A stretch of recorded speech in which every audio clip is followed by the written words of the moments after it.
first and foremost, this is another conversation that Poland or Jimmy Dale and I were having, just talking about the polarizing nature of this clocks on versus clocks off thing.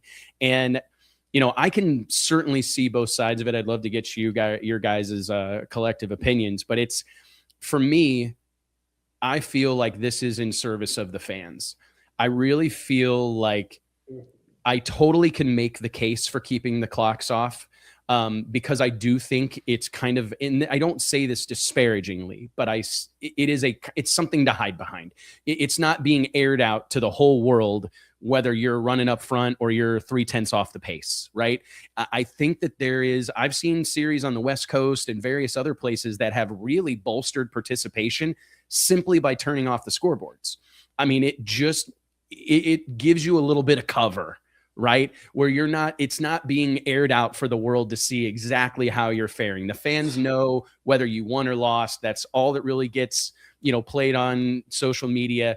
So I understand it. And I've had racers tell me that they think this is going to hurt participation. People are going to realize how fast these cars are, and they're going to start to fall off. And where Jimmy Dale and I landed was like, I mean, it's similar to what we're talking about with Pro Mod. If you're a happy to be here type racer, this might not be for you, and that's okay.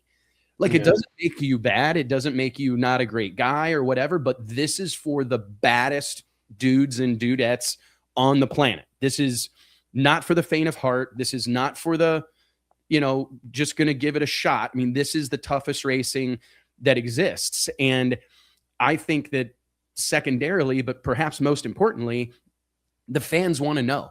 I mean, we have spent 100 years training our fans to look at the scoreboards, right?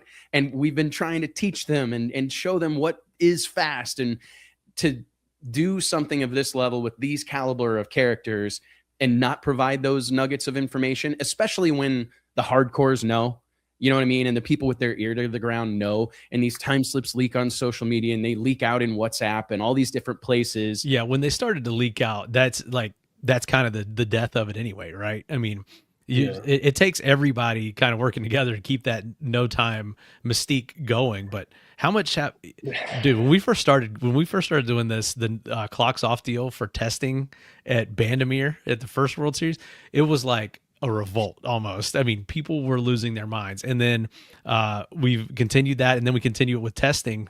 And if you watch NC Pro Modders feed from testing before it goes over to Flow for the actual event, every question is, what are they running? What are they turning the clocks on? He's got to explain it 100 times. I mean, for our purposes, and we have a good reason why we do that, and it's all good there. But you have to fight this uphill battle with like the mainstream audience, which I think as we bring in classes like Low Gangsters, as we bring in True 10-5, and as we again present drag racing to the largest audience that's ever been on Flow Racing, you're going to get a lot more casual fans. And when they start to watch it and tune in and go like, what's going on here? What are these cars running or whatever?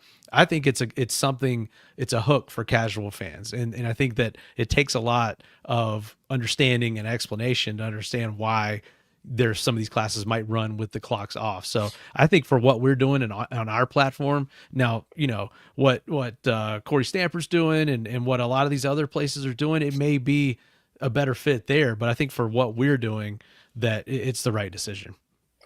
I think, well, I'm going to make it short because I could do a whole nother show just on the whole no time thing. I think that for the long-term good of the class, and if we really want to see this class stick around and be something big, you have to turn the boards on. There are more fans that don't truly understand what's happening when the boards are off than there are fans that do understand when the boards are off what's happening. And I think that there's a ton of people that they love to hide behind the boards being off, and they feel like it gives them a competitive edge, and they might talk a little extra smack to you, and oh, you don't know how fast my car is, whatever. But in the end, these cars are all so close together, and they're still, even if you have like a guy like Ryan Martin going 390s and you have a guy next to him going 4.0, these racers, they don't care. They believe that they can beat Ryan Martin. You know what I mean? They don't, and Ryan Martin can't go 390s every pass. So I don't think it makes a huge difference. I think that no time racing has changed so much in the last 10 years that it used to be the board stayed off because these guys grudge raced and they raced each other for a lot of money. Grudge racing is all but dead. I go to events sometimes and there are more clash racers grudge racing than there are grudge racers grudge racing. So like these no time shootouts that, you know, people jump in because they have a car that, I mean, I'm sorry to say this, is built to run Ultra Street, but it can't compete in Ultra Street. So they go run the no time class that's, you know, small blocks or whatever the case. Great. And I'm happy that those people have a place to race. And we're going to still have events that, you know, cater to those folks. But again, this is for the dudes and dudettes who think they're the baddest in the world. And they don't give a shit if the board is lit or if it's off. They're going to go up there and leave it all out on the table.